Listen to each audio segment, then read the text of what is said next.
Oh, that's right. Let's move on. So, right on to... No, we're here to talk about Oddworld, Abe's Oddysee. Yeah, so this is a new segment for us, right? We're talking about basically nostalgia recommends. This is a game that Tyler has not played recently. He played it when he was a lot younger, and he's excited to share it and to revisit it. Yeah, I think the last time I played it was I was 17 or 18. What a punk kid. Yeah, so it's been like almost a decade now because I'm getting old. But this game has really cemented itself in my psyche. I'm extremely... I was talking to Zack yesterday about how nostalgic I am for this game. There are games I like from my childhood much more than this game. Games that are in my top 10. This one's not. It's probably in my top 25. But I turn that on again. You know, you get that little chime from the PlayStation 1. And then there are some sounds and some light music that plays as it introduces, like, you know, the developer and publisher logo, the fact that this is part of the Oddworld Inhabitants, which is like the umbrella of the Oddworld games, and then the title of this game.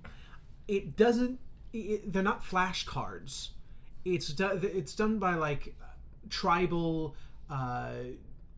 tapestries that are like painted on a wall, and it shows you these various things. So it's all thematic, but also the music that's happening there and those sounds, just a uncontrollable wave of nostalgia washed over me. So even though I am nostalgic, more nostalgic for other games, that moment, for some reason, I don't think there's anything I'm more nostalgic for. It was really silly. But yeah, so I've played this maybe 2 or 3 times all the way through, and about halfway a few other times. So I'm pretty familiar with it. Now, what I remember about this game, again, it's been about a decade, but what I remember being so awesome about this game is a striking and evocative world. Now, the visuals really tie into that.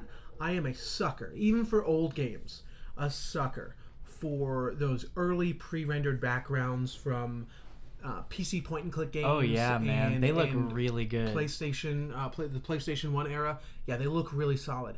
These are stellar. I'm playing it again on the Vita.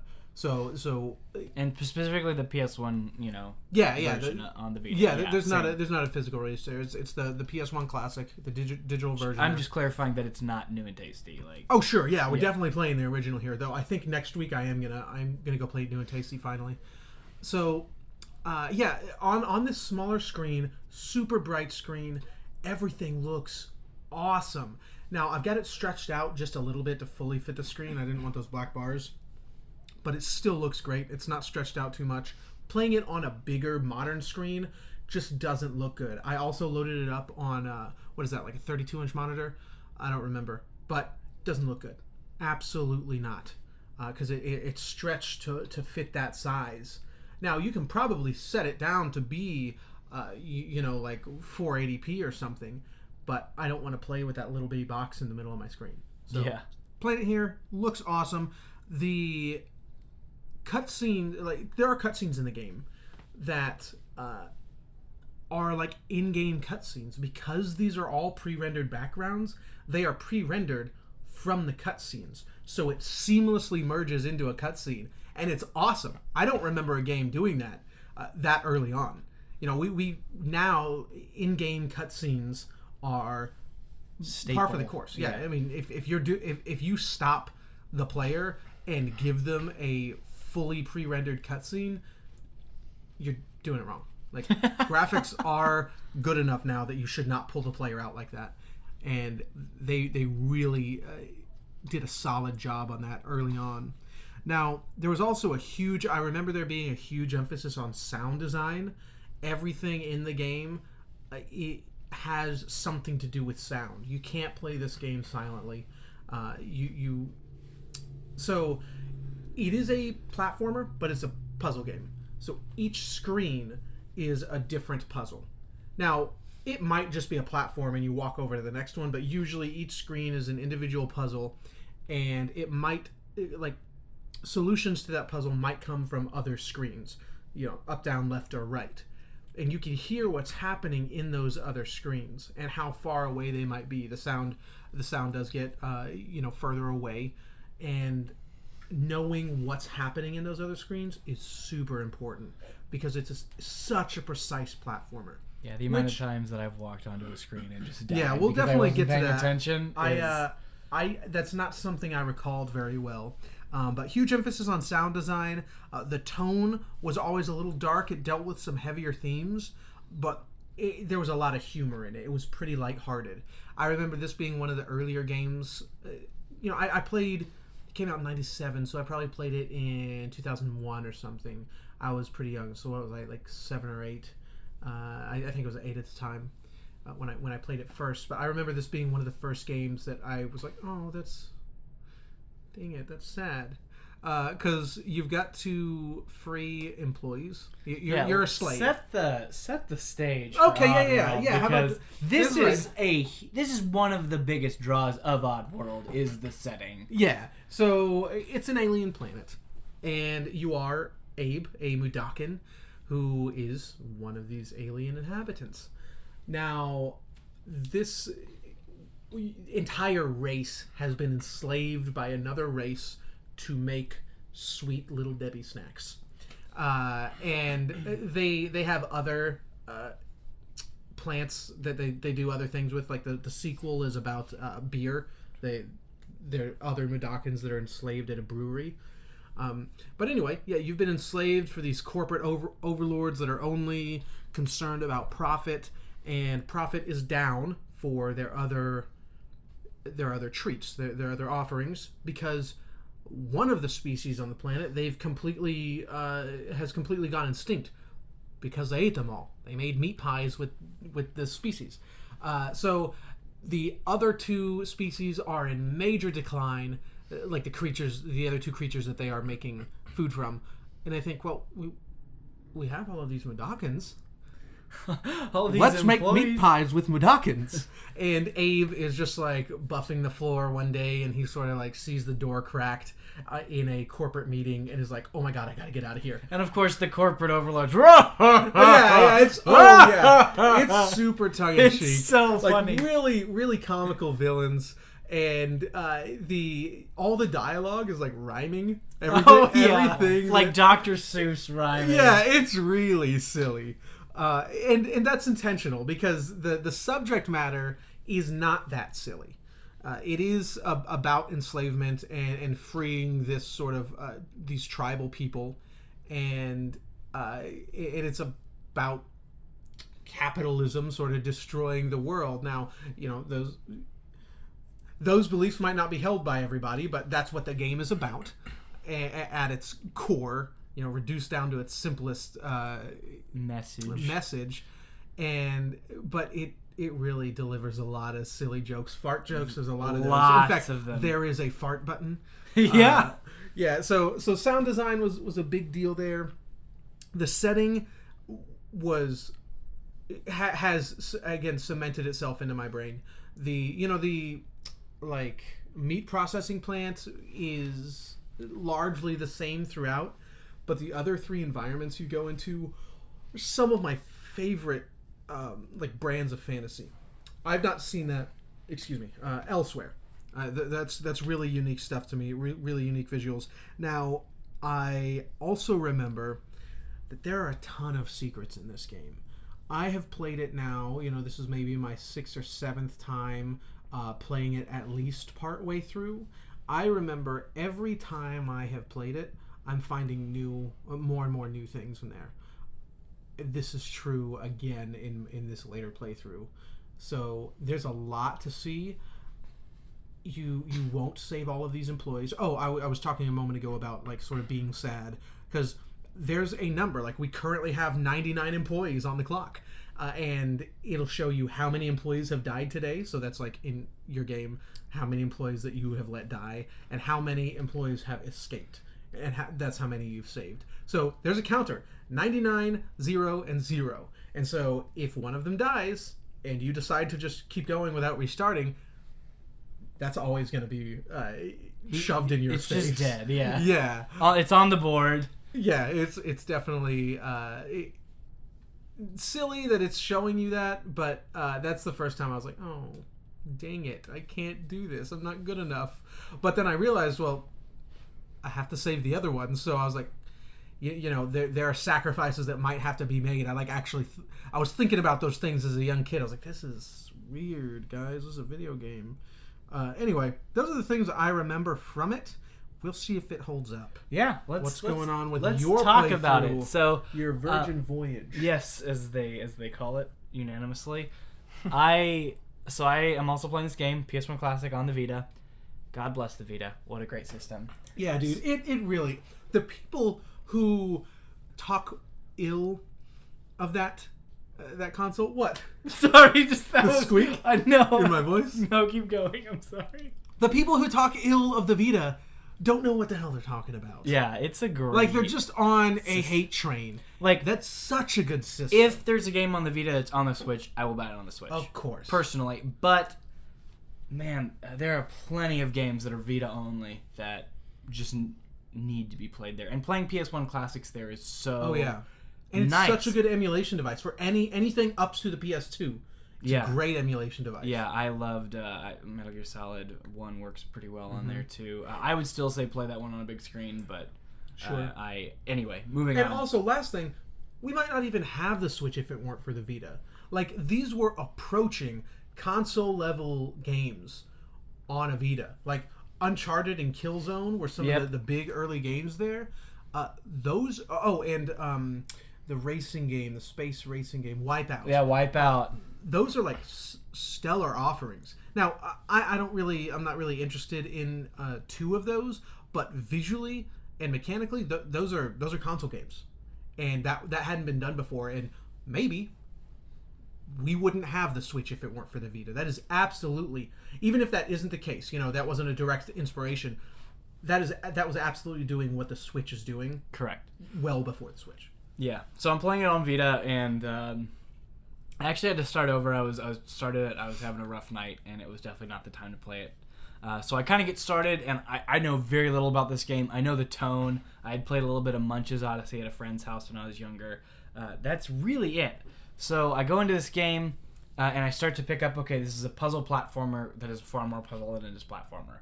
And I'm starting to pick it up, and the first thing I noticed was the sound design. It is so strong. It provides information to the player. It's fun. It sucks you into the world. It does everything good sound design should do.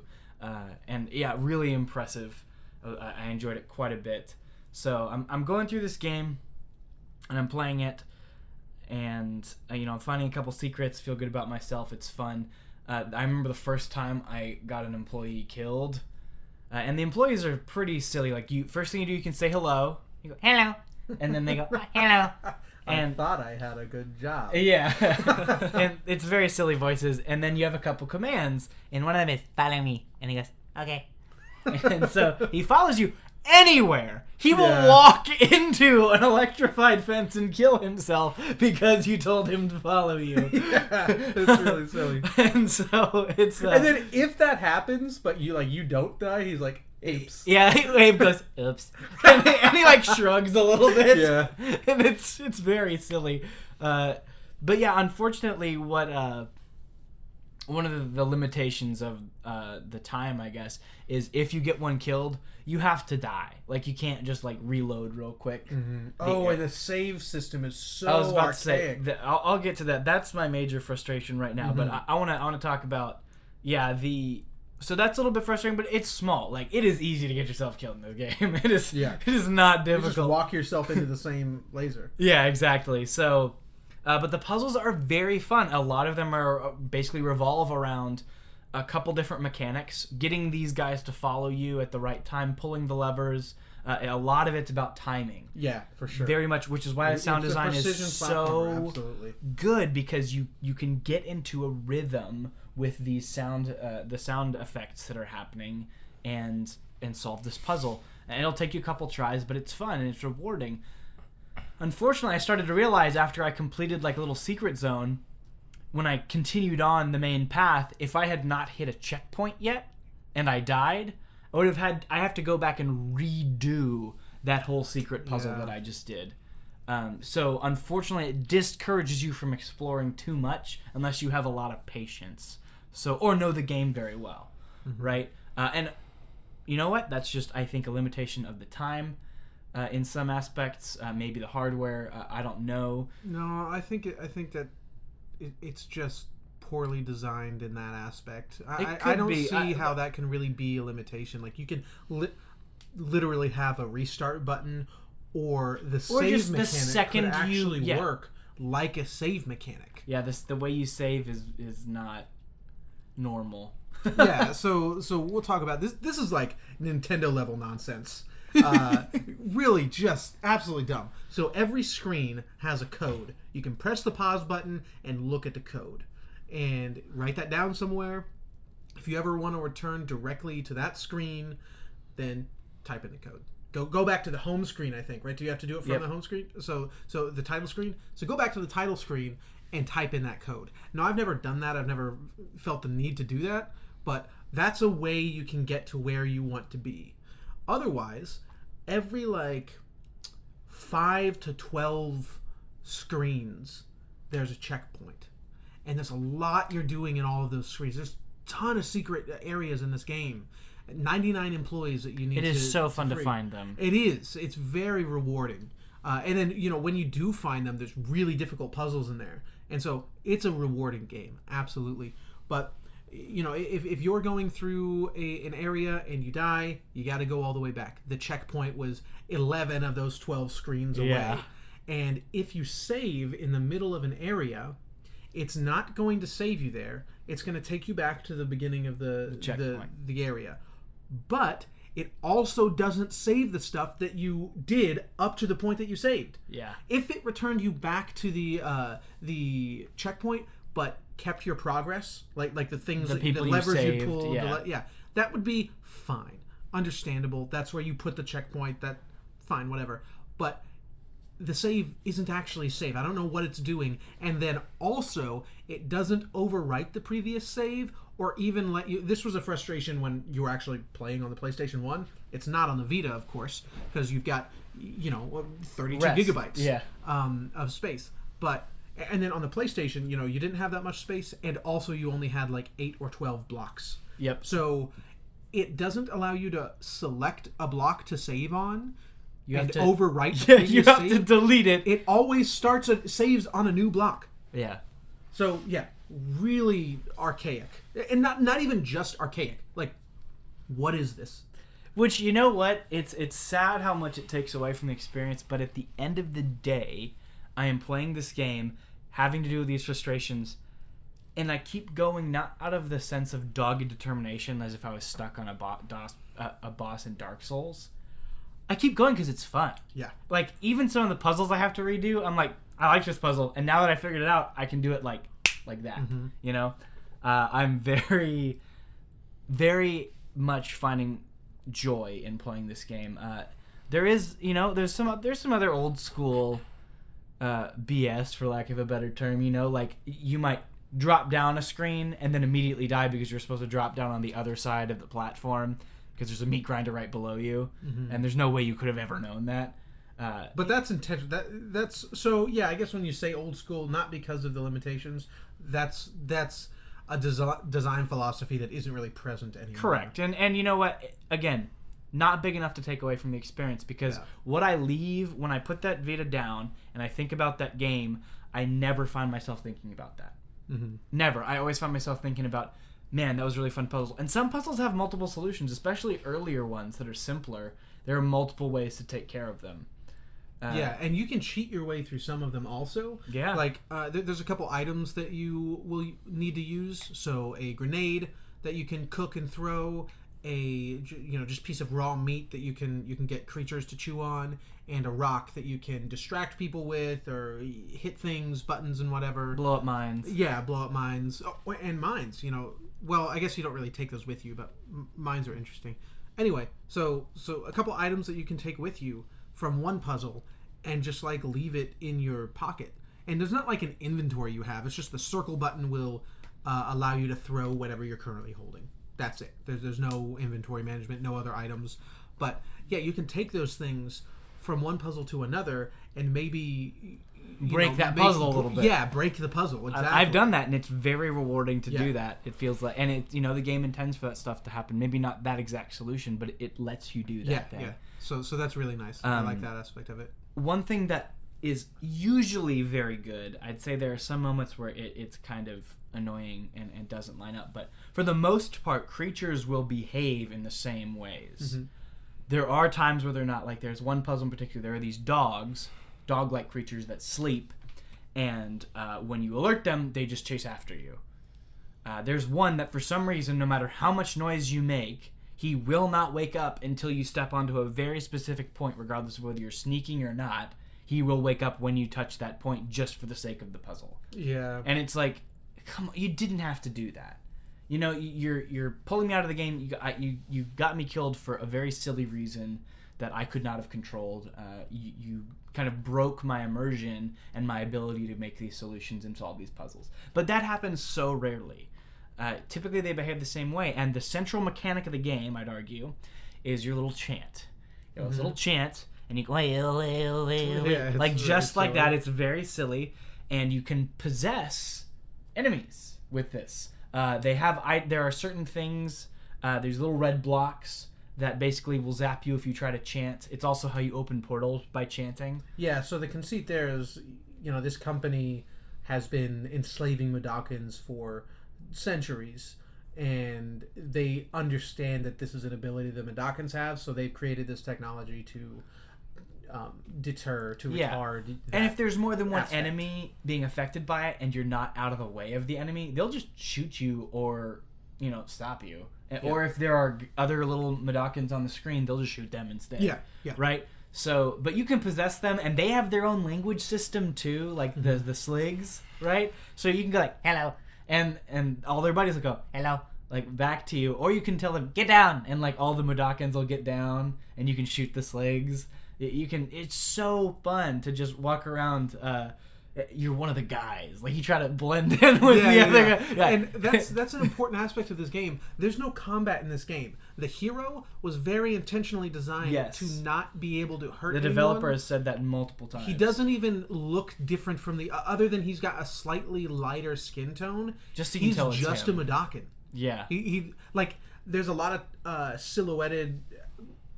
screens on the game, and if you're standing next to another Mudokon, you're just a Mudokon. You're just one of the enslaved. Yeah. You don't pick up a gun. You don't fight people. The only way you can actually defeat enemies is by tricking them, by making them walk into mines, you have to outwit or by them. possessing them and using them to defeat the others. Mm-hmm. Incredibly creative because of that. The developers really came up with fun puzzles with cool solutions that you feel good solving the majority of the time. So, if I'm being honest, I haven't completed the game yet. I would say I really enjoyed this game, and I think, I don't know how it is for you, having played it before, but for me, this is a game I'd recommend to people. I think it's very fun. It's really good. I'm so happy to play it again. Definitely going to go back and play New and Tasty next week. I might join you. I tried to play it a couple of years ago, but my PC at the time wasn't working, so I didn't play it. So I didn't. Yeah. But you mentioned something that I think is really important that makes this game stand above many other games on the PS1, at least that I've played. There are a handful of PS1 games, really pillars of that console that I've not played. I understand that. But even as an onlooker, I've watched videos about Parasite Eve and Final Fantasy 7 and 8. Well, I've played 7. Final Fantasy 8. Let's see what else. It doesn't matter. Pillars of the console. I've seen videos of those, and none of them, I think, are as well presented as this game. You mentioned immersion. There's a few things this game does to completely suck the player in. Sound design is at the forefront. Yeah, chief among them. But also the visuals, the interesting ways the levels are presented to you. they might be way, like the camera might be way drawn back, so you're just like a little speck on the screen, and things might be happening as the camera is pulling out or something. So so you're getting this like grand display of the entire world, which is a really beautiful world. Or, in my favorite parts are the like nighttime segments where you have to sneak through the like boneyard, and just as you're escaping the meat processing plant, it's nighttime, and everything in the foreground is silhouetted, but then you can go through doors that will take you onto the platforms in the background, which is a whole nother level, but they're stacked on top of each other, so you're seeing and affecting things on both of those levels, and everything about the game is presented in a really believable way. The sound design, the way enemies like aren't actually looking in that direction, like in the background, so they can't see you there. But if someone is in the background and you're in the foreground, they'd be able to see you and can actually shoot you from the background. So I think a recent Kirby game did that. Like that was the big feature of that game. Maybe it was on the 3DS, but yeah, you would like use cannons to shoot yourself into another platforming level that was in the background of the current platforming level you're playing. But you didn't like go into another level. They're stacked on top of each other. They're layered. This game was doing that way before. Sure. And that's a huge part of this game's presentation. And those silhouetted moments, the music that's there, and I don't just mean the sound design that is intended to teach the player, but just like chirping crickets and water flowing somewhere. The enemies walking around. Well, I guess the enemies walking is teaching the player something, but yeah, all of that is just presented in a stellar.